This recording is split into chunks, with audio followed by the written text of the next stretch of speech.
अस्सलाम वालेकुम। Faisalabad programme news night के साथ मैं हूं आपका मेज़बान मोहम्मद बिलाल डोगर। आज हम एक गांव देहात के अंदर मौजूद हैं। मकसद क्या है, 4 नवंबर को पंजाब असम्बली के बाहर किसान एहतजाज करने जा रहे हैं। किसानों के हवाले से प्रोग्राम है, किसानों पर मुश्तमिल है। किसान हमारे साथ हैं। फैसलाबाद से दूर दराज एक इलाके में किसानों के पास आए हैं जो कि एहतजाज करना चाह रहे हैं। बहुत सारे मुतालबात हैं, चार्टर ऑफ डिमांड भी बना पड़ा है। चार्टर ऑफ डिमांड इनका पहले भी, जैसे हमने सुना था, जब पंजाब असम्बली के पहले भी इन्होंने अपनी एक करारदाद जब पंजाब असम्बली का इजलास था मंजूर करवाने गए थे कि किसानों को उनकी मुख्तस करदा कीमतें नहीं मिलती। इस वक्त सिर्फ गंदम का थोड़ा सा आगाज़ इसलिए कर रहा हूँ ताकि थोड़ा सा इंट्रो अपने लोगों को, आवाम को, देखने वालों को, नाज़रीन को बता दूँ कि अगर हम सिर्फ़ और सिर्फ गंदम की बात करें तो 3,000 तक इस वक्त मन के हिसाब से अगर हम गंदम ख़रीदें तो हमें मुयस्सर आ रही है। अगर ये बीज ख़रीदने जाते हैं तो बीज भी इस वक्त 4,000 तक मन दस्तयाब है। और किसान से जब गंदम ख़रीदी जाती है तो 1,400 रुपये। इस वक्त सिंध हुकूमत ने एक कीमत बढ़ाकर 2,000 कर दी है, लेकिन पंजाब हुकूमत की तरफ से कभी कोई भी ऐसी सुनवाई या कोई भी ऐसा ऐलान जो है ताहाल अभी तक नहीं किया गया। और इसके साथ साथ क्रशिंग सीज़न शुरू नहीं हो सका। 7 नवंबर की डेट दी है, वो शुरू होता है नहीं होता एक अलग मसला, लेकिन इस वक्त मसाइल बहुत बढ़ रहे हैं। किसान चीख रहा है कि किसान को उसका हक नहीं मिल रहा। किसान हमारे साथ मौजूद है, इनसे बात का आगाज़ करते हैं। अस्सलाम वालेकुम जी, बहुत शुक्रिया जी वक्त देने के लिए। इस वक्त किसान के बुनियादी मसाइल क्या हैं, किन किन मुश्किलात का शिकार है, कितना पैसा लग रहा है, निकल कितना रहा है उसका? सबसे पहले बात है जी कि साड़ी जी गंदम है ना,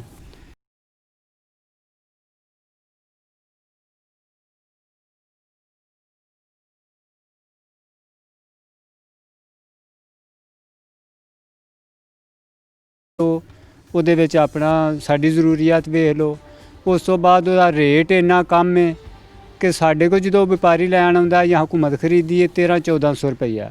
ਅੱਜ ਅਸੀਂ 20 ਨਵਾਂ ਅਵੇਲੇਬਲ ਨਹੀਂ ਸਾਡੇ ਕੋਲ, ਤੋਂ ਅਸੀਂ ਮੰਗਣਾ ਚਾਹੁੰਦੇ ਹਾਂ, ਲੈਣਾ ਚਾਹੁੰਦੇ ਹਾਂ, ਤੇ ਉਹਦੇ 'ਚ ਇਹ ਵੇ ਕਿ 3,500-4,000 ਰੁਪਈਆ ਸਾਨੂੰ ਉਹਦੀ ਕੀਮਤ ਦੱਸੀ ਜਾ ਰਹੀ ਹੈ। ਕਿਆ ਉਹ ਹੀ ਗੰਦਮ ਹਕੂਮਤ ਆਪਣੇ ਕਬਜ਼ੇ 'ਚ ਕਰਕੇ ਇਸ ਤਰ੍ਹਾਂ ਕਿਉਂ ਹੋ ਰਿਹਾ ਸਾਡੇ ਨਾਲ? ਪਹਿਲੀ ਬਾਤ ਤਾਂ ਇਹ ਵੇ। ਦੂਸਰੇ ਨੰਬਰ 'ਤੇ ਇਹ ਵੇ ਕਿ ਸਾਡੇ ਅਖਰਾਜਾਤ ਇੰਨੇ ਜ਼ਿਆਦਾ ਨੇ, ਸਾਡੀ ਉਹ ਪੂਰੀ ਨਹੀਂ ਕਰ ਰਹੀ ਕੀਮਤ। ਉਹਦੇ ਹਵਾਲੇ ਨਾਲ ਵੇਖਿਆ ਜਾਏ ਤਾਂ ਸਾਨੂੰ ਤਕਰੀਬਨ ਘਾਟੇ 'ਚ ਜਾ ਰਹੀ ਹੈ। ਠੀਕ ਹੈ ਜੀ।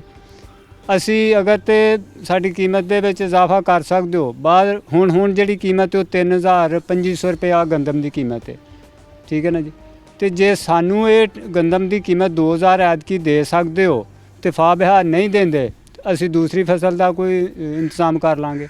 ਅਸੀਂ ਦੂਸਰੀ ਸਾਈਡ ਕੋਈ ਕਰ ਲਾਂਗੇ ਜਿੱਥੇ ਸਾਨੂੰ ਮੁਨਾਫਾ ਹੋਏਗਾ, ਖਰਚਾ ਕਮ ਹੋਏਗਾ, ਸਾਡੀ ਜ਼ਰੂਰੀਅਤ ਵੀ ਪੂਰੀ ਹੋ ਜਾਏਗੀ। ਲੇਕਿਨ ਚਾਚਾ ਜੀ, ਕਿਆ ਇਹਨਾਂ ਦਿਨਾਂ ਦੇ ਵਿੱਚ ਐਲਾਨ ਕਰਨਾ ਬਹੁਤ ਜ਼ਰੂਰੀ ਨਹੀਂ? ਕਿਉਂਕਿ ਗੰਦਮ ਦੀ ਇਸ ਵੇਲੇ ਬੁਆਈ ਜਿਹੜੀ ਲੋਕਾਂ ਨੇ ਸ਼ੁਰੂ ਕਰਤੀ। ਅਗਰ ਹੁਣ ਐਲਾਨ ਨਹੀਂ ਕੀਤਾ ਜਾਏਗਾ, 10 ਦਿਨ ਬਾਅਦ ਕੀਤਾ ਜਾਏਗਾ, ਕਿਸਾਨ ਤਾਂ ਆਪਣਾ ਫੈਸਲਾ ਕਰ, ਉਹਨੇ ਤਾਂ ਅੱਜ 1-2 ਦਿਨ ਦੇ ਵਿੱਚ ਫੈਸਲਾ ਕਰਨਾ। ਇੰਝ ਗੱਲ ਹੈ ਜੀ। ਵਕਤ ਗੁਜ਼ਰ ਜਾਣ ਤੋਂ ਬਾਅਦ ਕਰੋਗੇ ਤਾਂ ਫਿਰ ਸਾਨੂੰ ਕੋਈ ਪਤਾ ਨਹੀਂ ਲੱਗੇਗਾ ਅਸੀਂ ਕੀ ਕਰਾਂਗੇ, ਫਿਰ ਅਸੀਂ ਸਾਰੇ 'ਚ ਜਾਵਾਂਗੇ। ਠੀਕ ਹੈ ਨਾ ਜੀ। ਅੱਜ ਹੀ ਤਾਂ ਸਾਡੀ ਜ਼ਰੂਰਤ ਹੈ।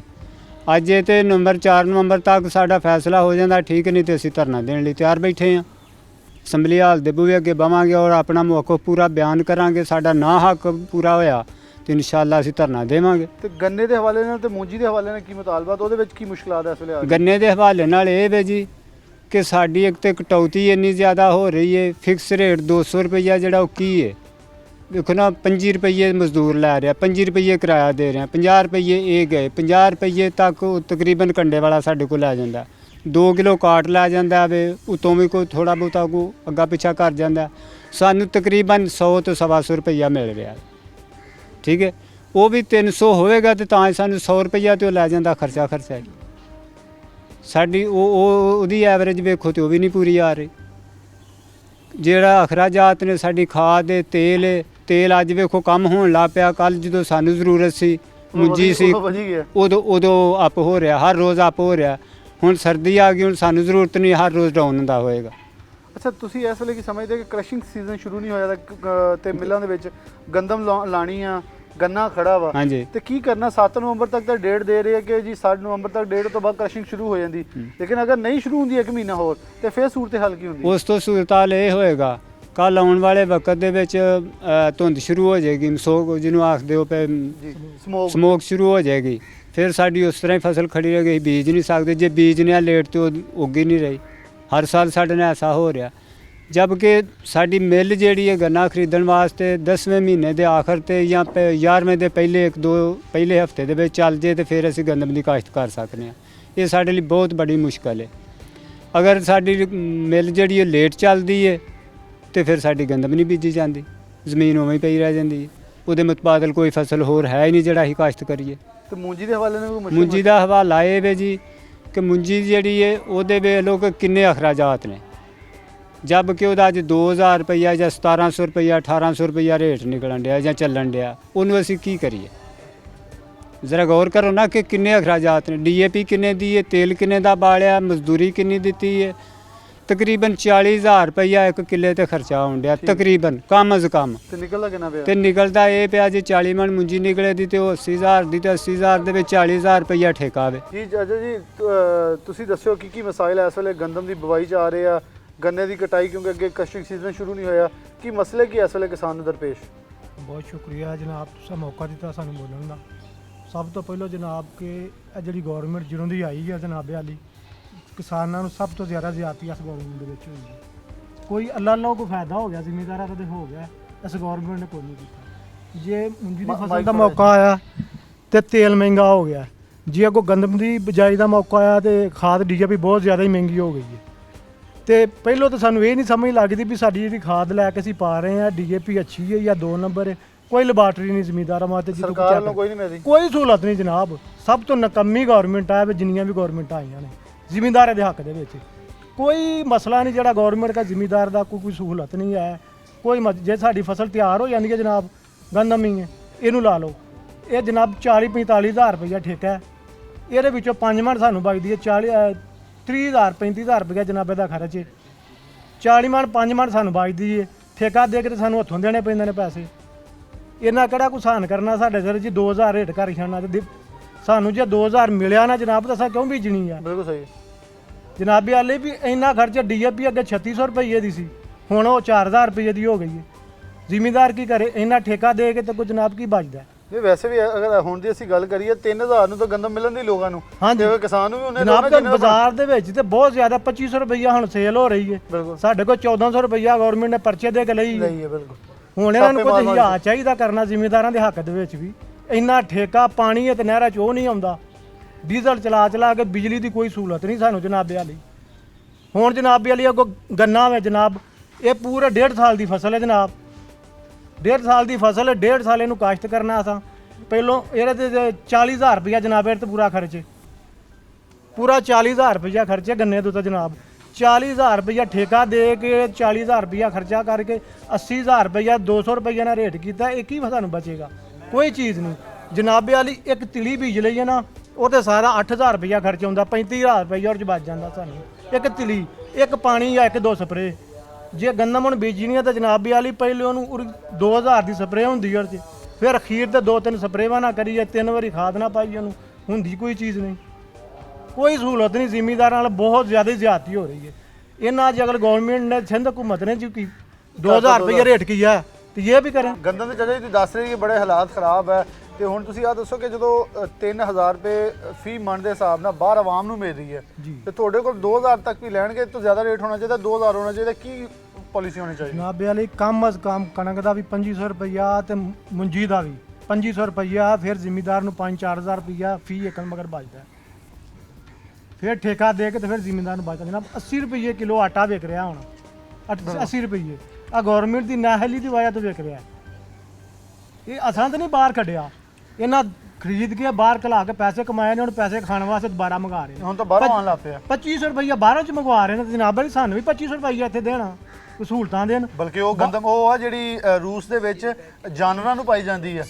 ਸਾਰੀਆਂ ਹਰ ਮੁਲਕ ਦੇ ਵਿੱਚ ਸਬਸਿਡੀ ਦਿੱਤੀ ਜਾਂਦੀ ਕੋਈ ਜ਼ਿਮੀਂਦਾਰਾਂ ਨੂੰ, ਇਹਦੇ ਵਿੱਚ ਜ਼ਿਮੀਂਦਾਰਾਂ ਦਾ ਤਾਂ ਕੋਈ ਕਸੂਰ ਨਹੀਂ, ਮਹਿੰਗੀ ਆਖਣ ਡਏ ਨੇ। ਤੇ ਇਹ ਜਨਾਬੇ ਵਾਲੀ ਲੈਣ ਨਾ 2500 ਰੁਪਈਆ ਸਾਡੇ ਕੋਲ ਸਬਸਿਡੀ ਦੇਣ, ਆਵਾਮ ਨੂੰ ਸਸਤਾ ਆਟਾ ਦੇਣ। ਸਾਡੇ ਕੋਲ 1400 ਰੁਪਈਏ 1300 ਰੁਪਈਏ ਨਾ ਪਰਚੇ ਦੇ ਕੇ ਲਈ ਨਹੀਂ। ਹੁਣ ਜਨਾਬੇ ਵਾਲੀ 3600 ਰੁਪਈਆ ਸਾਰਾ ਸਾਲ ਰਹੀ ਹੈ DAP, ਹੁਣ 4000 ਤੋਂ ਵੀ ਸਾਨੂੰ ਇਹ ਵੀ ਕੋਈ ਨਹੀਂ ਪਤਾ ਵੀ 1 ਨੰਬਰ ਜਾਂ 2 ਨੰਬਰ ਹੈ। ਔਰੋਂ 70 ਰੁਪਈਏ ਡੀਜ਼ਲ ਹੋ ਗਏ, ਹੁਣ 105-7 ਰੁਪਈਏ ਹੋ ਗਿਆ। ਕਰਦੇ ਨੇ 20 ਰੁਪਈਏ ਮਹਿੰਗਾ, ਸਸਤਾ ਕਰਦੇ ਨੇ 4 ਨੇ 8 ਨੇ 50 ਪੈਸੇ। ਇਹਨਾਂ ਨੂੰ ਸ਼ਰਮ ਨਹੀਂ ਆਉਂਦੀ? ਇਹਨਾਂ ਤੇ ਮਜ਼ਾਕ ਬਣਾਇਆ ਜਨਾਬੇ ਵਾਲੀ ਜ਼ਿਮੀਂਦਾਰ ਨਾਲ। ਸਭ ਤੋਂ ਮੁਸ਼ੱਕਤ ਵਾਲਾ ਕੰਮ ਹੈ, ਸਭ ਤੋਂ ਘੱਟ ਮੁਨਾਫਾ ਜ਼ਿਮੀਂਦਾਰਾਂ ਨੂੰ ਮਿਲਦਾ ਹੈ। ਜਨਾਬੇ ਵਾਲੀ ਜਿਹੜਾ ਇੱਕ ਸੈਲਰ ਹੈ ਨਾ, ਉਹ ਮੁੰਜੀ ਖਰੀਦ ਕੇ ਇੱਕ ਸੀਜ਼ਨ ਦੇ ਵਿੱਚ ਦੂਸਰੇ ਸਾਲ ਉਹ 2 ਸੈਲਰ ਲਗਾ ਲੈਂਦਾ। ਪੈਸੇ ਜ਼ਿਮੀਂਦਾਰ ਦੇ, ਸਾਰਾ ਕੁਝ ਉਹਦੇ ਕੋਲ, ਗੱਡੀਆਂ ਆਉਂਦੀਆਂ ਜ਼ਿਮੀਂਦਾਰ ਕੋਲ, ਕੱਪੜੇ ਵੀ ਨਹੀਂ ਖਰੀਦੇ ਜਾਂਦੇ। ਜੇ ਕਿਸੇ ਕੋਲ ਜੁੱਤੀ ਹੈ ਤਾਂ ਕਮੀਜ਼ ਕੋ ਨਹੀਂ, ਜੇ ਕਮੀਜ਼ ਹੈ ਸਲਵਾਰ ਕੋ ਨਹੀਂ। ਬੱਚਿਆਂ ਨਹੀਂ ਪੜ੍ਹਾਏ ਜਾ ਰਹੇ, ਕੋਈ ਸਹੂਲਤਾਂ ਹੀ ਨਹੀਂ, ਕੋਈ ਪਾਣੀ ਵੱਲੋਂ ਕੋਈ ਸਹੂਲਤ ਨਹੀਂ, ਕੋਈ ਬਿਜਲੀ ਵੱਲੋਂ ਕੋਈ ਸਹੂਲਤ ਨਹੀਂ, ਦਵਾਈਆਂ ਵੱਲੋਂ ਕੋਈ ਪਤਾ ਨਹੀਂ ਜਨਾਬ। ਤੇ ਜੇ ਮੰਡੀ ਲੈ ਜਾਓ 1700 ਰੁਪਈਆ ਰੇਟ ਲੱਗਦਾ, 5 ਰੁਪਈਏ ਕਮਿਸ਼ਨ ਲੈਣ ਡਏ ਨੇ, ਤੇ 2 ਕਿਲੋ ਬੋਰੀ ਦੀ ਉਹ ਥੱਲੇ ਪੇੜ ਰੱਖਣ ਡਏ ਨੇ। ਕੋਈ ਕਮੇਟੀ ਵਾਲਾ ਨਹੀਂ ਆਉਂਦਾ, ਕੋਈ ਕਿਸੇ ਨੂੰ ਪੁੱਛਦਾ ਕੋਈ ਨਹੀਂ। ਸਭ ਤੋਂ ਜ਼ਿਆਦਾ ਜਨਾਬ ਜ਼ਿਆਦਤੀ ਇਹਨਾਂ ਨਾਲ ਹੋ ਰਹੀ ਹੈ। ਜੇ ਕਿਸੇ ਦੀ ਮਿਲ ਜਨਾਬ ਆਟੇ ਵਾਲੀ, ਦੂਸਰੇ ਸਾਲ ਉਹਨੇ ਹੋਰ ਲਾ ਜਾਂਦੀ ਕੋਠੀ ਚੰਗੀ ਗੱਡੀ ਦੇ, ਉਹਨੇ 40 ਲੱਖ ਦੀ ਰੱਖੀ ਹੁੰਦੀ ਹੈ। ਇੱਥੇ ਜਿਹੜੀ ਜਮਾ 50 ਕਿੱਲੇ ਦੀ ਵਾਹੀ ਹੈ, 40 ਕਿੱਲੇ ਦੀ ਮੇਰੀ ਜਨਾਬ ਵਾਹੀ ਹੈ, ਤਾਂ ਹਾਲਤ ਤੁਹਾਡੇ ਸਾਹਮਣੇ ਹੈ। ਅੱਜ ਤੱਕ ਮਕਾਨ ਨਹੀਂ ਪੱਕੇ ਬਣਾ ਸਕੇ। 40,000 ਰੁਪਈਆ 42 ਮੈਂ ਠੇਕਾ ਦੇਣਾ, पूरे पेड़ नाल ज़्यादा मेरी वाही। बिल्कुल ये बड़ी सूरत हाल गंभीर है कि 40 एकड़ तक अगर कोई फसल के अंदर काश्त करता है, और सूरत हाल उन्होंने अपनी खुद बताई, और ये उनके जो अल्फाज थे उससे ये कोई नहीं अंदाज़ा लगा सकता कि इन्हें इल्म नहीं, बल्कि ये इल्म का एक समुंदर था जो उनके अंदर था। उन्होंने बताया कि कैसे कैसे चीज़ें ठीक कर सकती हैं, की जा सकती हैं। फिर मेरे ख्याल में इनकी बातें जो हैं उन तमाम मशीरों के मुंह पे तमाचा है जो कि शायद काम करना नहीं चाहते, लेकिन सीटों पे बैठकर महंगी गाड़ियां भी बम प्रूफ लेते हैं खान साहब से, और कहते हैं हम बेहतरी के लिए जा रहे हैं, और इमरान खान को बड़ी बड़ी अच्छे मशवरे भी देते हैं, लेकिन बात नहीं इनकी कोई भी मानता, बल्कि अपने इलेक्टेबल मेंबर्स जो हैं उनको कदर की निगाह से नहीं देखा जाता। अस्सलाम वालेकुम जी। वालेकुम आप क्या अस्सलाम। कहेंगे इस वक्त गंदम के मसाइल क्या है, और गन्ने के साथ जो मूंजी है, ये जो मरकजी फसलें 3 हैं, इनके क्या क्या इस वक्त मसाइल चल रहे हैं? सर पहली बात तो ये है कि असी जिम्मेदार जट हैं, गन्ना असी काश्त करते हैं बहुत ज़्यादा खर्चा करके, उसनू कट के काश्त करते हैं, फिर DAP खाद पाते हैं, मुशक्कल करते हैं, मेहनत करते हैं, फिर जो असी कट के कंडे ते लैके आते हैं सानू कोई बचत नहीं आती। DAP का रेट चेक कर सकते हो, उस तो पिछे महंगा डीजल है, अखराजात पहले टगे होंगे सन, कोई गुजारा हो जाता सी, हुण वो भी नहीं है। डीजल नू चेक करो, खाद नू चेक करो, अगर वेख के लाइए तो सानू कोई फायदा नहीं हो रहा। बस एक है भी साडे प्यो दादे दी है, लैके टुरी आ रहे हैं, पेट भी नहीं भर रहा। गन्ना इतना साडे वास्ते मुश्किल हो गया कि 1.5 साल की फसल है, तो इंदे च फायदा नहीं हो रहा। अगर असी बाहर मजदूरी कर लीए ना तो इंदे नाल वो फायदा है, वो फायदे दी है। 1.5 ਤੇ ਗੰਦਮ ਜਿਹੜੀ ਤੁਹਾਡੀ ਇਸ ਵੇਲੇ 1400 ਰੇਟ ਸੀ, ਸੁਣ ਚ ਆ ਰਿਹਾ ਕਿ ਸਿੰਧ ਗਵਰਨਮੈਂਟ ਨੇ ਕਰਤਾ, ਪੰਜਾਬ ਗਵਰਨਮੈਂਟ ਵੀ ਕਰ ਦੇਗੀ, ਤੇ ਕੀ 2000 ਦੇ ਨਾਲ ਸਿਲਸਿਲਾ ਚੱਲ ਰਿਹਾ, ਕਿਉਂਕਿ ਗੰਦਮ 3000 ਰੁਪਏ ਦੀ ਇਸ ਵੇਲੇ ਬਾਹਰ ਫਰੋਖਤ ਹੋ ਰਹੀ ਹੈ, ਤੇ ਕਿਸਾਨ ਨੂੰ ਉਹਨਾਂ ਪੈਸੇ ਕਿਉਂ ਨਹੀਂ ਮਿਲਦੇ? ਕਿਸਾਨ ਤੋਂ 1400 ਲੈ ਕੇ 1600 ਰੁਪਏ ਤੱਕ ਮਹਿੰਗੀ ਵਿਕ ਰਹੀ ਹੈ, ਜਿੰਨੇ ਕਿਸਾਨ ਨੇ ਪੈਸੇ ਨਹੀਂ ਦਿੱਤੇ, ਜਿੰਨੇ ਉੱਤੇ ਇਸ ਵੇਲੇ ਇਜ਼ਾਫਾ ਹੋ ਚੁੱਕਿਆ। जी बिल्कुल जी, गल थोड़ी ठीक है, गंदम ते भी खर्चा बहुत ज़्यादा हो रहा है। साढ़े कोलों जी ज़बरदस्ती है, चाहे 1200 की लवण, चाहे 1100 की लवण, फिर जो सानू ज़रूरत पैंदी है बी वास्ते या आम खाण वास्ते, सानू बहुत ज़्यादा महंगी देंगे। बल्कि 2800 का मिल रहा है, 2800 का मिल रहा है, वो आपके सामने है। ये जो अभी हुकूमत चल रही है इनकी बहुत हमारे साथ ज़्यादती है। ये खान साहब कह रहे थे कि ये नया पाकिस्तान बनेगा, ये तो हम मर रहे हैं, जो मज़दूर हम है ना, कसम से हम अपनी ज़मीनें छोड़कर बाहर काम कर रहे हैं। हम नहीं, सब ये भाई जो है ना, सब की यही टेंशन है, गंदम मिल ही नहीं रही है, आटा आप अभी आपके सामने कितना महंगा है, तो हम तो उनके सामने ये गुजारिश कर रहे हैं, मेहरबानी करें, हमारे साथ तावन करें, हमारा जो गन्ने की काश्तकार के लिए हमारे साथ कोई बेनिफिट ऐसा हो जो हमें सहूलत हो, ताकि हम फैक्ट्रियाँ छोड़ें, अपना कारोबार जो है ज़मीन को बढ़ाएं।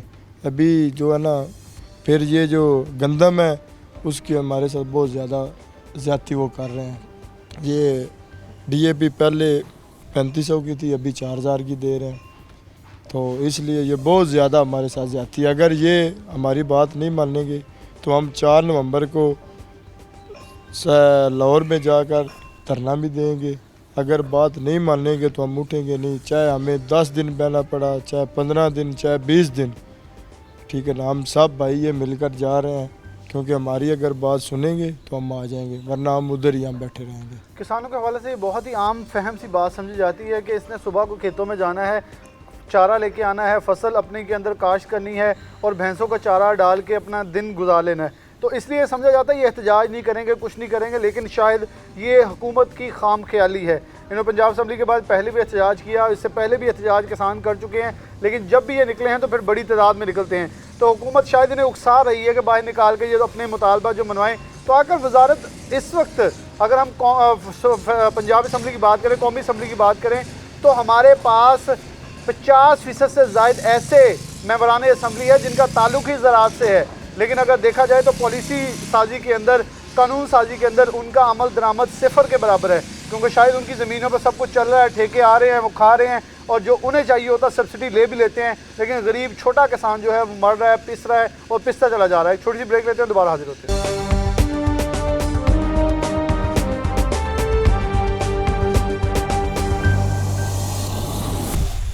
वेलकम बैक नाज़रीन, दोबारा से प्रोग्राम के अंदर आपको खुशामदीद कहते हैं। किसान हमारे साथ कुछ और मौजूद हैं, दही इलाकों के अंदर आए हैं ताकि किसान जो एहतजाज करना चाहते हैं, क्योंकि फैसलाबाद सिटी के अंदर जब इन्हें इकट्ठे किया जाता है, जब मिलते हैं तो इतने किसान नहीं होते जो उनसे बातें कर सकें, उनसे उनकी दर्दनाक कहानियाँ सुन सके। तो किसानों के पास उनके पास पहुँचे ताकि हमारे प्रोग्राम का एक पूरा इनिशिएटिव है, प्रोग्राम का एक स्टाइल है, वो भी यही है कि उनकी दहलीज़ पे जाकर उनके मसाइल सुने जाए। तो इनकी दहलीज़ के इनके अंदाज़ में, इनकी भी ज़ुबान में इनसे पूछ रहे हैं कि किस हद तक ये परेशान है। अस्सलाम वालेकुम। वालेकुम सलाम। ज़िम्मेदारा करते हैं जी। क्या मुश्किलात हैं गंदम की इस वक्त बुआई के अंदर, गन्ने की कटाई के अंदर, और आगे मिलें बंद पड़ी हैं, अभी क्रशिंग सीजन शुरू नहीं हुआ, और मूंजी जो है उसके अंदर भी काफ़ी मुश्किलात हैं।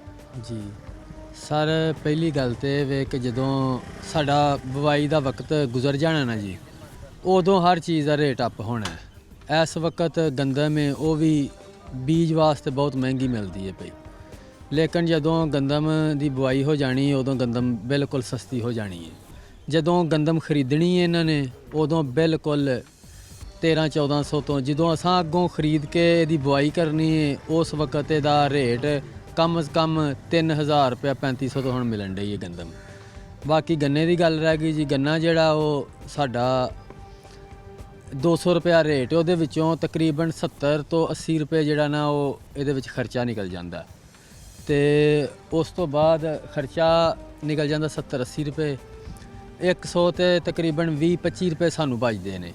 ਉਹਦੇ ਵਿੱਚ ਬਿਲਕੁਲ ਇੱਕ ਕਿੱਲੇ ਦੀ ਔਸਤ ਜਿਹੜੀ ਉਹ ਤਕਰੀਬਨ 6 ਤੋਂ 700 ਮਣ ਨਿਕਲਦੀ ਹੈ ਅੱਛੇ ਕਿੱਲੇ ਦੀ। ਉਹਦੇ ਨਾਲ ਬਿਲਕੁਲ 1.5 ਸਾਲ ਦੀ ਫਸਲ ਹੈ, ਨਾ ਖਰਚਾ ਪੂਰਾ ਹੁੰਦਾ ਤੇ ਨਾ ਹੱਕ ਰਸੀ ਜ਼ਿਮੀਦਾਰ ਦੀ ਹੁੰਦੀ ਹੈ ਬਿਲਕੁਲ ਹੀ। ਕਹੋਗੇ ਕਿਦਾਂ ਹੱਲ ਇਹਦੇ ਮਸਾਇਲ ਹੱਲ ਹੋ ਸਕਦੇ, ਕਿਸਾਨ ਨੂੰ ਕੀ ਕੀਤਾ ਜਾਵੇ ਕਿ ਰੇਟ ਕੀ ਰੱਖਿਆ ਜਾਵੇ, ਕਿਦਾਂ ਇਹਦੀ ਕ੍ਰਸ਼ਿੰਗ ਸੀਜ਼ਨ ਸ਼ੁਰੂ ਕੀਤਾ ਜਾਵੇ, ਮਸਾਇਲ ਹੱਲ ਹੋ ਜਾਣ? ਇਹਦਾ ਸਰ ਜਿਹੜਾ ਵੀ ਅਮਲ ਦਰਾਮਦ ਹੁੰਦਾ ਗੰਦਮ ਜਾਂ ਗੰਨਾ, ਇਹਦੇ ਤੋਂ ਤਕਰੀਬਨ ਇਹ ਬਰ ਵਕਤ ਹੀ ਨਹੀਂ ਇਹਦੇ ਉੱਤੇ ਅਮਲ ਦਰਾਮਦ ਹੋਣਾ ਚਾਹੀਦਾ, ਬਲਕਿ ਹੁਕੂਮਤ ਨੂੰ ਇਹਦੇ ਵਾਸਤੇ ਅੱਛਾ ਕੋਈ ਬਿਹਤਰ ਅਮਲ ਪੈਰਾ ਹੋ ਕੇ ਤੇ ਇਹਦੇ ਉੱਤੇ ਕੋਈ ਤਕਰੀਬਨ ਫਸਲ ਆਉਣ ਤੋਂ ਮਹੀਨਾ 1.5 ਮਹੀਨੇ ਪਹਿਲਾਂ ਇਹਦੇ ਉੱਤੇ ਅਮਲ ਦਰਾਮਦ ਕਰਾਉਣਾ ਚਾਹੀਦਾ, ਤਾਂ ਕਿ ਜ਼ਿਮੀਂਦਾਰਾਂ ਨੂੰ ਉਹਨਾਂ ਦਾ ਹੱਕ ਜਿਹੜਾ ਨਾ ਉਹ ਪੂਰੇ ਦਾ ਪੂਰਾ ਮਿਲ ਸਕੇ, ਔਰ ਉਹਨਾਂ ਨੂੰ ਪਤਾ ਹੋਏ ਕਿ ਆ ਚੀਜ਼ ਸਾਡੀ ਸਾਨੂੰ ਮਿਲ ਜਾਣੀ ਹੈ। ਚੀਜ਼ ਸਾਡੀ ਹੈ ਜੀ, ਸਾਨੂੰ ਮਿਲ ਜਾਣੀ, ਬਿਲਕੁਲ ਕਿਸਾਨਾਂ ਨੂੰ ਹੱਕ ਮਿਲ ਜਾਏ। ਵਾਲੇਕਮ ਅਸਲ ਗੰਦਮ ਦੀ ਕੀ ਮਸਾਇਲ, ਮਤਲਬ ਬਹੁਤ ਸਾਰੇ ਕਿਸਾਨਾਂ ਨੇ ਮੁਖਤਲਿਫ ਦੱਸੇ ਕਿ ਜੀ ਕੀਮਤ ਨਹੀਂ ਸਹੀ ਮਿਲ ਰਹੀ, ਟਾਈਮ ਤੇ ਬਵਾਈ ਨਹੀਂ ਹੋ ਪਾ ਰਹੀ, ਅਗੇਤੀ ਪਿਛੇਦੀ ਦਾ ਮਸਲਾ ਹੋ ਗਿਆ, ਬੀ ਨਹੀਂ ਮਿਲ ਰਿਹਾ। ਤੁਸੀਂ ਕੀ ਮਸਾਇਲ ਦੱਸੋਗੇ ਇਸ ਵੇਲੇ ਜਿਹੜੇ ਵੱਧ ਰਹੇ ਇਸ ਵੇਲੇ? ਇਸ ਵੇਲੇ ਇਹ ਸੁਣਿਆ ਮੈਂ ਵੀ ਮੇਰੀ ਅੱਧਾ ਮਰਬਾ ਜ਼ਮੀਨ ਹੈ, ਕਣਕ ਇਹਦਾ ਰੇਟ ਬੜਾ ਘੱਟ ਹੈ, ਜ਼ਮੀਨ ਜਿਹੜੀ ਹੈ ਠੇਕੇ ਲਈਏ ਤੇ ਮਹਿੰਗਾਈ ਹੈ, ਖਾਦ ਦੀ ਮਹਿੰਗਾਈ ਹੈ, ਤੇਲ ਦੀ ਮਹਿੰਗਾਈ ਹੈ। ਜਿਸ ਵੇਲੇ ਸਾਡੀ ਕਣਕ ਵਿਕਦੀ ਹੈ ਉਸ ਵੇਲੇ ਦਾ ਰੇਟ ਕਮ ਲੱਗਦਾ, ਉਹ ਸਾਨੂੰ ਰੇਟ ਪੂਰਾ ਨਹੀਂ ਦਿੰਦੇ ਉਸ ਵੇਲੇ। ਤੇ ਕੀ ਮਾਮਲਾ ਹੋਣਾ ਚਾਹੀਦਾ ਕਿ ਰੇਟ ਤੁਹਾਡੇ ਖਿਆਲ ਨਾਲ ਕੀ ਹੋਣਾ ਚਾਹੀਦਾ ਜਿਹਦੇ ਵਜ੍ਹਾ ਨਾਲ ਤੁਹਾਡਾ ਮਤਲਬ ਤੁਹਾਨੂੰ ਇਹਦਾ ਰੇਟ ਜਿਹੜਾ ਹੈ ਉਹ ਜ਼ਿਆਦਾ ਹੋਣਾ ਚਾਹੀਦਾ ਹੈ, 20 ਤੋਂ 2500 ਰੁਪਇਆ ਰੇਟ ਕਣਕ ਦਾ ਹੋਣਾ ਚਾਹੀਦਾ ਹੈ। ਮੁੰਜੀ ਹੈ ਉਹਦਾ 3000-2500 ਹੋਣਾ ਚਾਹੀਦਾ ਹੈ। ਕਮਾਦ ਦਾ ਰੇਟ ਇੱਕ ਮਣ ਦਾ 300 ਰੁਪਇਆ ਇੱਕ ਮਣ ਦਾ ਹੋਣਾ ਚਾਹੀਦਾ ਹੈ। ਤੇਲ ਵੀ ਮਹਿੰਗਾ ਕਰ ਦਿੰਦੇ ਨੇ। ਇਮਰਾਨ ਖਾਨ ਹੈ ਕ੍ਰਿਕਟ ਖੇਡਣ ਵਾਲਾ ਬੰਦਾ, ਬਾਲ ਨੂੰ ਟੁੱਲ ਮਾਰਨ ਵਾਲਾ ਆਵਾਮ ਨੂੰ ਟੁੱਲ ਮਾਰ ਛੱਡਿਆ, ਜ਼ਿਮੀਂਦਾਰਾਂ ਨੂੰ ਤੰਗ ਕਰ ਦਿੱਤਾ ਹੈ। ਮਿੱਲ ਚਲਾਣੀ ਹੈ, ਕਣਕ ਨਹੀਂ ਬੀਜੀ ਜਾਣੀ ਤੇ ਮਿੱਲ ਲੇਟ ਚਲਾਉਂਦਾ ਹੈ, ਫਿਰ ਉਹਦਾ ਰੇਟ ਸਾਨੂੰ ਪੂਰਾ ਨਹੀਂ ਦਿੰਦਾ।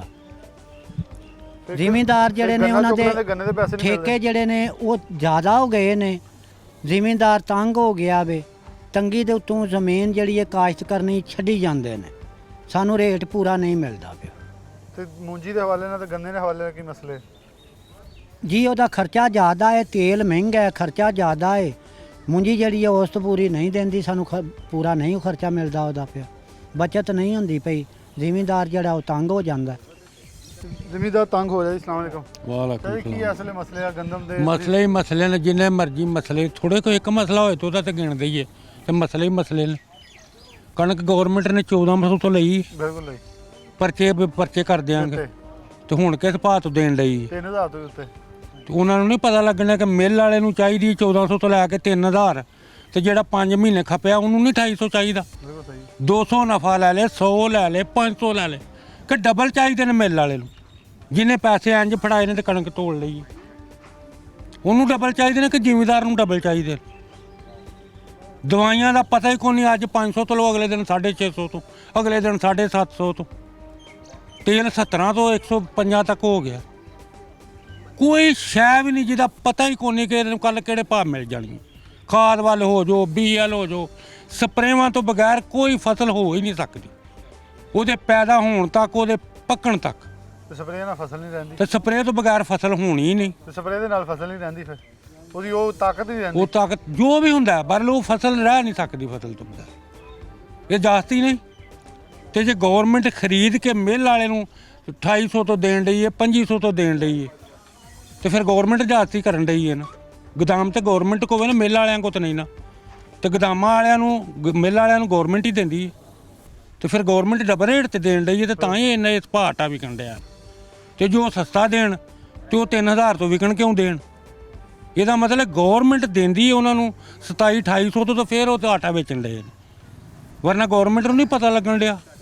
ਇਹਨਾਂ ਨਾਲ ਗੱਲ ਕੋਈ ਮਹਿੰਗਾਈ ਦੀ ਕਰੇ ਤੇ ਉਹ ਆਂਦੇ ਨੇ ਜੀ ਨਵਾਜ਼ ਸ਼ਰੀਫ ਫਰੀ ਤੇ ਕਰਜ਼ਾ ਲੈ ਗਏ ਨੇ ਤੇ ਇੰਜ ਕਰਕੇ ਤੇ ਉਹ ਉਹ ਕਹਿੰਦੇ ਨਵਾਜ਼ ਸ਼ਰੀਫ ਨੇ ਲੁੱਟ ਕੇ ਲੈ ਗਿਆ। ਉਹ ਲੈ ਗਏ। ਜਦੋਂ ਉਹ ਲੁੱਟ ਕੇ ਵੀ ਲੈ ਗਏ ਤੇ 40 ਰੁਪਏ ਕਿਲੋ ਆਟਾ ਸੀ, 60 ਰੁਪਏ ਕਿਲੋ ਚੀਨੀ ਲੁੱਟਦੇ ਵੀ ਹਨ, ਤੇ ਫਿਰ ਵੀ ਆਵਾਮ ਨੂੰ ਤਾਂ ਚੀਜ਼ਾਂ ਸਸਤੀਆਂ ਮਿਲਣ ਡਈਆਂ। ਇਹ ਲੁੱਟਣ ਵੀ ਨਹੀਂ ਡਏ ਤੇ ਰੇਟ ਵੀ ਡਬਲ ਟਰਬਲ ਹੋਈ ਜਾਣ ਡਿਆ। ਕੋਈ ਚੀਜ਼ ਵੀ ਨਹੀਂ। ਘਰ ਦਾ ਸੌਦਾ ਜਦੋਂ 1200 ਦਾ ਲਿਆ ਹੈ, ਹੁਣ 2400 ਦਾ ਲੈਣਾ ਪੈਂਦਾ। ਫਿਰ ਲੁੱਟਣ ਹੁਣ ਕੌਣ ਡਿਆ? ਤੁਸੀਂ ਵੀ ਦੱਸ ਦਿਓ। ਮੈਂ ਤੁਹਾਨੂੰ ਪੁੱਛਣ ਆਇਆ ਨਾ। ਮੈਂ ਤਾਂ ਤੁਹਾਨੂੰ ਦੱਸਣ ਡਿਆ, ਤੁਸੀਂ ਮੇਰੇ ਨਾਲ ਨਹੀਂ ਸਵਾਲ ਜਵਾਬ ਕਰਨ ਡੇ, ਤੇ ਮੈਂ ਵੀ ਤੁਹਾਡੇ ਨਾਲ ਕਰਨ ਡਿਆ। ਫਿਰ ਲੁੱਟਣ ਕੌਣ ਡਿਆ? ਉਹ ਲੁੱਟ ਦੇਣ ਕਿ ਲੁੱਟ ਦੇਣ? ਤੇ ਸਾਡਾ ਨਹੀਂ ਢਿੱਡ ਦੁਖਦਾ ਵੀ ਸਾਡੇ ਕੋਲ 13 ਲੈ ਕੇ ਤੇ ਇਹ 26 ਦੇਣ ਡਏ ਨੇ।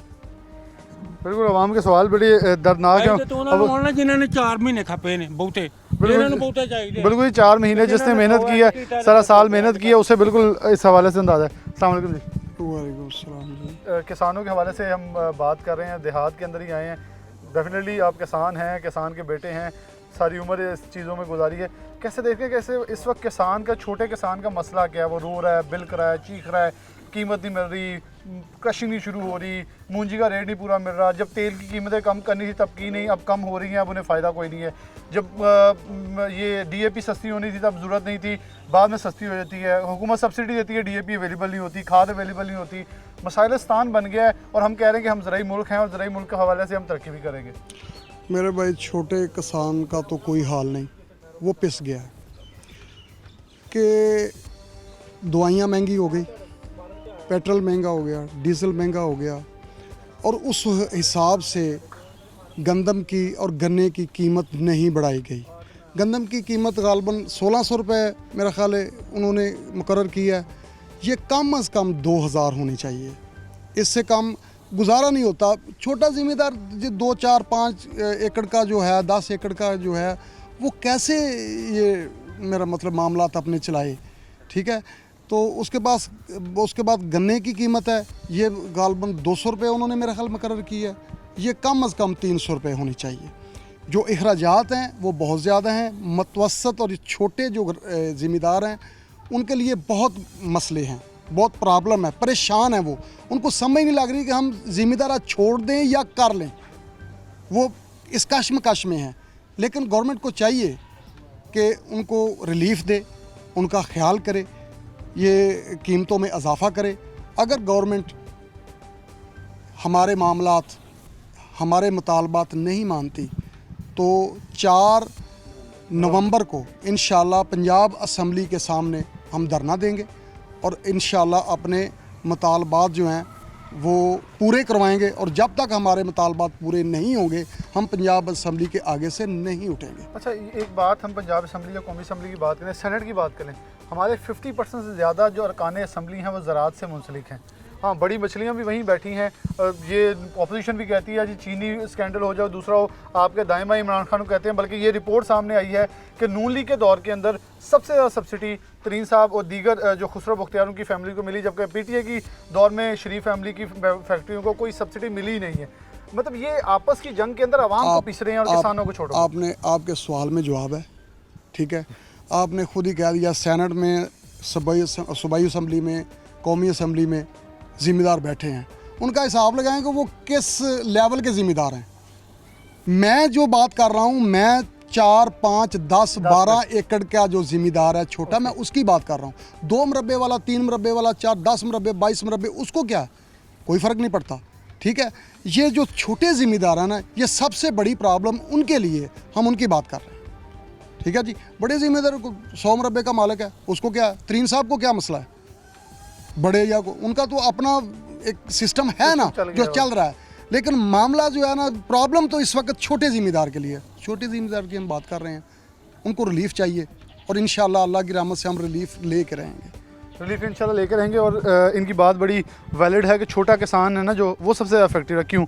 उसने ये गंदम की फसल से, गन्ने की फसल आएगी, पैसे उठा के अपने आगे बुवाई में डालने हैं और गंदम से उठा के उसने अगली फसल में डालने हैं। उसका एक सर्कल होता है, उसमें से जो 500, 600, 1000 जितना भी निकला या फॉर एग्जाम्पल उसने निकालना है, उठा के अपनी बेटी की शादी कर देगा, अपने बेटे की शादी कर देगा, अपने कुछ मकान पक्के करवा लेगा। इसके अलावा वो कुछ नहीं करेगा, वो बैंकों में नहीं रखेगा। और ख़ास तौर पे यही कहा जाता है किसान को सब्सिडी देने का सबसे बड़ा फ़ायदा क्या होता है कि पैसा सर्कुलेट होता है, और पैसा सर्कुलेट होने से हमारी मईशत बेहतर होती है। मईशत बेहतर होने से हमारा मुल्क जो है खुशहाल होता है, गुर्बत की सतह नीचे आती है, मुतवसत तबका ऊपर आता है, ताकि हमारा मुल्क बेहतरी की तरफ राग़ब और बेहतरी की तरफ चल पड़ता है। क्यों चल पड़ता है? क्योंकि वो लोग जिनकी जेब में पैसा जाता है, जब बड़े इंडस्ट्रियलिस्ट, जब बड़े लोग हैं, वो बाहर इन्वेस्ट करते हैं, वो कहीं से शॉपिंग बाहर से करते हैं या बाहर का टूर लगा देते हैं। ये वो लोग हैं जिन्होंने पाकिस्तान से ख़रीदारी करनी है, पाकिस्तान में इन्वेस्ट करना है। कोई एक मरला ज़मीन भी ली, 5 मरला ज़मीन भी ली, तो पाकिस्तान के अंदर पैसा आना है, वो पैसा घूमेगा, हमारा मईशत का पहिया चलेगा, मुल्क खुशहाल होगा। और यही शायद फार्मूला है हमारे डॉलर को भी कंट्रोल करने का, क्योंकि डेफिनेटली जब पैसा हमारा पाकिस्तान का बाहर इन्वेस्ट होगा, ये खान साहब खुद कहते थे कि ज़र मुबादला बाहर से आए ना कि बाहर जाए, तब ये उल्टा सरके इनकी गवर्नमेंट में ज़्यादा चलेगा। डेफिनेटली हालात तो आपके सामने फिर ख़राब होते चले जाएंगे। एक छोटी सी ब्रेक लेंगे, दोबारा हाजिर होंगे, क्योंकि 4 नवंबर को धरना देने जा रही है किसान इत्तेहाद जो है पंजाब असम्बली के बाहर, ताकि अपने हकूक़ की जंग जो है भरपूर तरीके से लड़ी जा सके।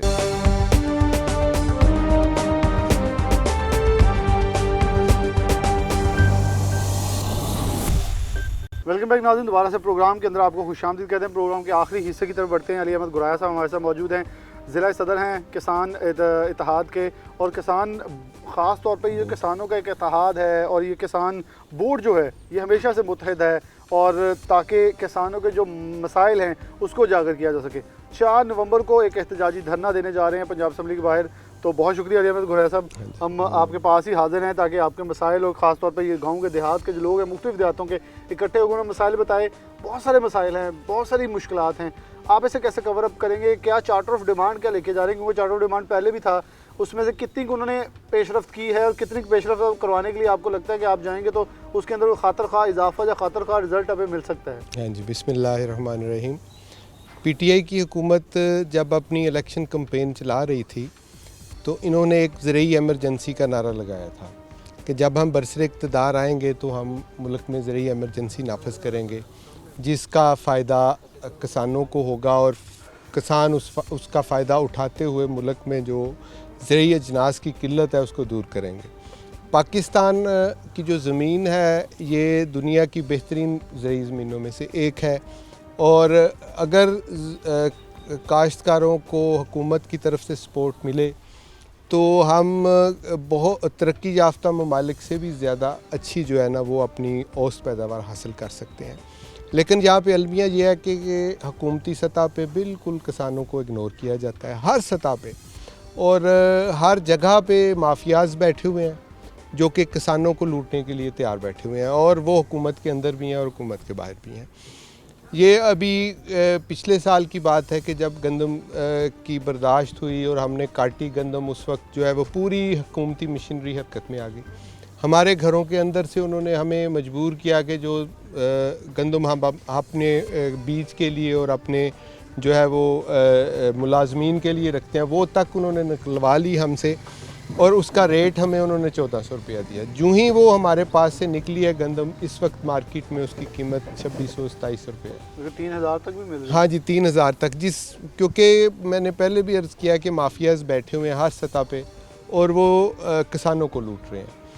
ये जो हुकूमत है पीटीआई, इनसे हमें बहुत ज़्यादा उम्मीदें वाबस्ता थी, जैसा कि उन्होंने ज़रिए एमरजेंसी के हवाले से अपना इंतखाबी स्लोगन दिया, लेकिन इन्होंने जब से ये आए हैं इन्होंने सिर्फ ज़बानी जमा खर्च किया है, अदाद शुमार की गेम की है। हालांकि कोई ये रॉकेट साइंस नहीं है कि उन्होंने अल्फाज और जो अदाद शुमार है उसको इतना हेर फेर किया कि हर कोई इनकी चुंगल में फंस गया। और अब सारे रो रहे हैं कि वो बेसिकली सारे फेक फिगर्स थे, उसके ऊपर खेलते रहे और हम फंस गए हैं। क्योंकि इमरान खान भी शायद 3 माह बाद तस्लीम कर चुके थे कि ये मेरी एक नालायक टीम है, जो उन्होंने खुद कहा था, हम नहीं कहते, वो खुद कहते थे। लेकिन आज वो नालायक टीम अब कहाँ है, लायक बंदे भी मौजूद हैं, उनको अकोमोडेट जो उनसे क्यों हेल्प आउट नहीं लिया जाता आपके ख्याल में? नहीं, ये है कि जी हुकूमत चाहती नहीं है, वरना ये बड़ा आसान तरीका है कि आप खाद के हवाले से ज़िम्मेदार को सब्सिडी दें, डीज़ल के हवाले से, जैसा कि सारी दुनिया के अंदर मौजूद है, कोई अलहदा चीज़ नहीं इन्होंने करनी। पूरी दुनिया में ये जो ज़राअत का शोबा है, ये इसको वो सर्विसेज में लेके आते हैं और ये सारा सब्सिडाइज होता है। इसमें वो ज़िम्मेदार को कर्ज़े देते हैं बला सूद, फिर उसके बाद जो ज़रूरी मुदाखलत जिसे इनपुट कहते हैं, खाद, डीज़ल, अद्वियात, इनकी वो कीमतें कम करके ज़िम्मेदार को अकोमोडेट करते हैं। और फिर उसके बाद ज़िम्मेदार जो है वो ज़्यादा जोश और खरोश से अपनी जो है वो फसल काश्त करता है और उसका रिज़ल्ट उनको मिलता है, उनकी औसत पैदावार हमसे बहुत ज़्यादा है। लेकिन हमारे मुल्क में हमेशा वो समझते हैं कि ये ऐसा तबका है कि जिसने जो है ना अपने हकूक़ के हवाले से कोई बात नहीं करनी, कोई एहतजाज नहीं करना, इन्हें अपना हक़ मांगना ही नहीं आता। लेकिन इस दफ़ा हम ये अज़म लेके उठे हैं कि हमें अपना हक़ मांगना आता भी है और हम अपना हक़ मांग कर रहेंगे। और 4 नवंबर को हम पंजाब असम्बली के बाहर एहतजाजी धरना दे रहे हैं और वो धरना उस वक्त तक जारी रहेगा जब तक कि जो हमने चार्टर ऑफ डिमांड पंजाब हुकूमत को दिया है, जिसमें गंदम की कीमत आती है, जिसमें गन्ने की कीमत आती है, जिसमें चावल की कीमत आती है, जिसमें मंडियों का एक है कि जो मिडल मैन मंडियों में बैठ के जो है वो किसानों का इस्तेसाल कर रहा है वो आता है उसमें, जिसमें ज़रूरी ट्यूबवेल की जो है फ्लैट रेट्स का जो इन्होंने ख़त्म किए हैं और एक कमर्शियल मीटर के जो हमें बिल आ रहे हैं वो हमारा उसके अंदर शामिल है।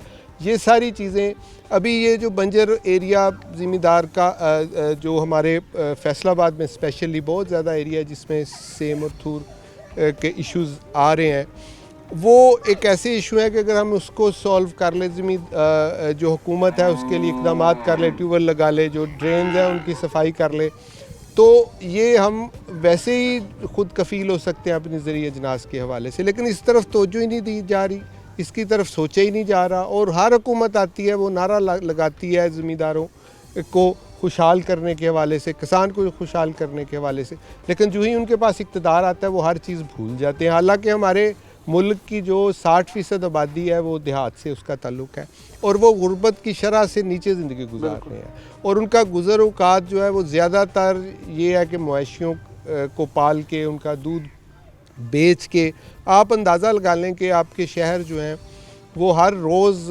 लाखों टन के हिसाब से, लीटर्स के हिसाब से इधर दूध देहातों से जाता है और वो लोग इस्तेमाल करते हैं। अगर एक दिन भी वो दूध शहरों में ना जाए तो वहाँ पे क्या प्रॉब्लम हो सकती है, लोग जो है वो बाहर निकल आएंगे और इस हुकूमत को, इस तरह के सारे जो है ना हमारे पास ऑप्शंस मौजूद हैं। अगर हमारे मुतालबात पूरे ना किए तो हम हर सतह पे एहतजाज करेंगे और हुकूमत को पता चल जाएगा कि किसान की क्या ताकत है। गुरा साहब, किसान के सवाल से बड़ा कमज़ोर समझा जाता है कि यार इसने तो चले अपना दिन दिहाड़ी गुजारनी होती है, फिर कहाँ एहतजाज करने निकले। ख़ास तौर पर अगर हम लेडी हेल्थ वर्कर्स की बात करें तो इस्लामाबाद बैठी रही, कोई सुनवाई नहीं थी उनकी, वो चीखती रही, चलाती रही। तो आपको लगता है ये हुकूमत किसी हद तक संजीदा, एक तरफ ये कहते हैं कि एहतजाज करें, आपका हक है, फिर जब एहतजाज करने को निकलता है फिर उनकी सुनते उन्हें लावारिस छोड़ दिया जाता है। क्या ये अपने इस किए हुए तजर्बे से, जो इन्होंने लॉन्ग मार्च और धरना दिया था, उससे कोई तजर्बा हासिल कर चुके हैं कि आने वाले लोग जो ऐसे चले जाते हैं और हुकूमतें जो हैं वो फिर अपनी मर्ज़ी से आती हैं या अपनी मर्ज़ी से मुतालबात मनवाए जाते हैं, हम कुछ नहीं कर सकते, हुकूमत नहीं मानेगी, तो संजीदा आपको नज़र लगती है कि हुकूमत आपकी सुन लेगी जब मान लेगी? इंशाल्लाह हम इस अज़म के साथ उठे हैं कि हम अपने मुतालबात मनवाए बगैर वापस नहीं आएंगे। लेकिन इस हुकूमत का जहाँ तक तल्लक है, ये बिल्कुल जो है ना, ये इसने ये समझ रखा है कि जिस तरह मैंने इंतखाबात में बड़े बड़े दावे किए हैं और लोग हमारे चुंगल में फंस गए हैं, वो ये तसव्वुर कर रहे हैं कि ये 5 साल हम इसी तरह गुजार देंगे, लोगों को लॉलीपॉप दे देंगे और लोग जो है वो इस ख्याल में रहेंगे कि शायद अगला माह अगला साल जो है वो इससे बेहतर आ जाएगा। ऐसी कोई सूरत हाल नहीं है। ये गैर तजर्बाकार लोगों की टीम है जिनको बिल्कुल हुकूमत चलाने का कोई अंदाज़ा नहीं है। हम ज़िम्मेदार हैं, हमें इस चीज़ का अंदाज़ा है कि पिछली हुकूमतों में फिर भी किसी न किसी लेवल पे हमें कुछ ना कुछ रिलीफ मिल जाया करता था और हुकूमत की रिट किसी न किसी सतह पे बरकरार होती थी। पीपल्स पार्टी के दौर में बहुत बेहतर हालात ज़िम्मेदार के थे, अजनास की कीमत में उन्होंने बहुत बेहतरी लेके आए और अब भी सिंध में आप देखें कि उन्होंने 2000 रुपया गंदम की कीमत कर दी है। मैं समझता हूँ कि 2000 जो है वो गरीब लोगों के लिए मुश्किल है कि 2000 रुपया जो है वो उसकी वो गंदम ख़रीदें, लेकिन ये काम गवर्नमेंट का है कि वो अगर वो बाहर से 2500 रुपये गंदम मंगवा के हमें यहाँ पे लोगों को उसमें सब्सिडी दे के आटा प्रोवाइड कर रही है, तो क्यों ना अपने ज़िम्मेदार को वो सब्सिडी दें और उसके बाद सस्ते रेट पे जो है गरीब आवाम, आम आवाम उनको वो और सारी दुनिया ऐसे करती है। अमेरिका है वो अपनी लाखों टन गंदम हर साल समंदर के अंदर फेंक देता है कि हमारा ज़िम्मेदार जो है वो खुशहाल हो और अगर अगले साल इतनी गंदम हमारे मुल्क में मौजूद रही तो उसकी कीमत कम हो जाएगी, तो उसका इफ़ेक्ट जो है वो ज़िम्मेदार पे पड़ेगा। लेकिन उन्होंने अपनी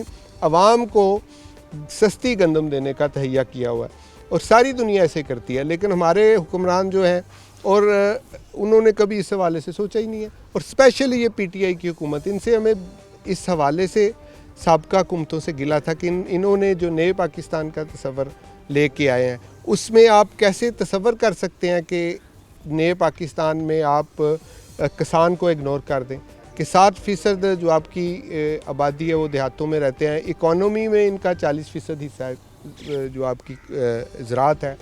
तो इन सारी चीज़ों को अगर देखा जाए तो ये बिल्कुल नॉन सीरियस और गैर तजर्बाकार लोगों की टीम है जिनको इमरान खान साहब लीड कर रहे हैं।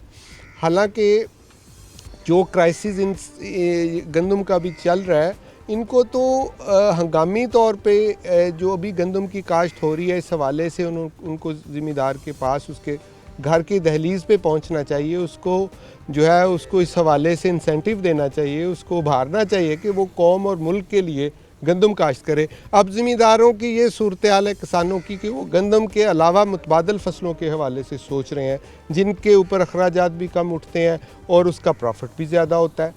तो ये सारी चीज़ें हैं, इंशाल्लाह हम ने पूरा चार्टर ऑफ डिमांड तैयार किया हुआ है और हम हुकूमत के सामने रखेंगे और अगर हमारे मुतालबात पूरे ना हुए तो हम उधर बैठे हुए हैं। बहुत शुक्रिया अहमद गुहार साहब हमारे साथ मौजूद थे। जब तक मुतालबात तस्लीम नहीं किए जाते वहाँ धरना दिया जाएगा, वहाँ बैठा जाएगा। मैं बारहा प्रोग्राम में कहता हूँ कि इमरान खान साहब का बहुत शुक्रिया कि उन्होंने इस आवाम को बोलने का हक़ और सच की आवाज़ सिखा दी है कि कैसे बोलना है अपने हक़ के लिए, लेकिन सुनने वाली हुकूमत आई है तो अब सुनता कोई नहीं है। वो लोग शायद इस चीज़ से गाफिल हो चुके हैं। जब आप चीखते थे, आप बोलते थे कंटेनर्स के ऊपर खड़े होकर, तो ये आवाम आपसे मुतासिर हो रही थी, ये आवाम आपसे बहुत कुछ सीख चुकी है। अब इस आवाम को वो रिज़ल्ट आपसे मतलूब हैं जो कि आप कहते थे, ज़रूरी एमरजेंसी का कहते थे। आप कहते थे कि इस मुल्क में ऐसा एक दौर आएगा कि लोग बाहर से काम करने आएंगे, यहाँ की फसलें बाहर बिका करेंगी। अब हम 2500 रुपये फ़ी मन के हिसाब से बाहर से वो गंदम लेते हैं जिसकी रिपोर्ट्स के मुताबिक वो गंदम शायद पाकिस्तान की गंदम से कई गुना क्वालिटी के हिसाब से बिलो द लाइन है, लेकिन फिर भी हम ख़रीद रहे हैं और 2500 रुपये फ़ी मन के हिसाब से ख़रीद रहे हैं। अगर वही गंदम अपने मुल्क के किसानों से ख़रीदी जाए, उन्हें सब्सिडी दी जाए, जैसे इनका मसला, ये कोई बहुत 30 मार खान फार्मूला नहीं है, बहुत आसान फार्मूला कि उनसे ख़रीदें, सब्सिडी दें और तकसीम कर दें, क्योंकि अब भी आप सब्सिडी दे रहे हैं। तो अगर कीमत ऐसी रखी जाए कि पहले सब्सिडी दें ताकि आटे की किल्लत और शॉर्टेज और ऐसा कोई भी मुश्किल सूरत हाल जो है वो पैदा ना हो सके। तो ये दुआ करेंगे कि 4 नवंबर को होने वाला इनका धरना एहतजाज जो है वो पहले दिन ही मुज़ाकरात हों और रायगा ना जाए, बल्कि एक टेबल टॉक के ज़रिए एक अच्छे सूदमंद नताइज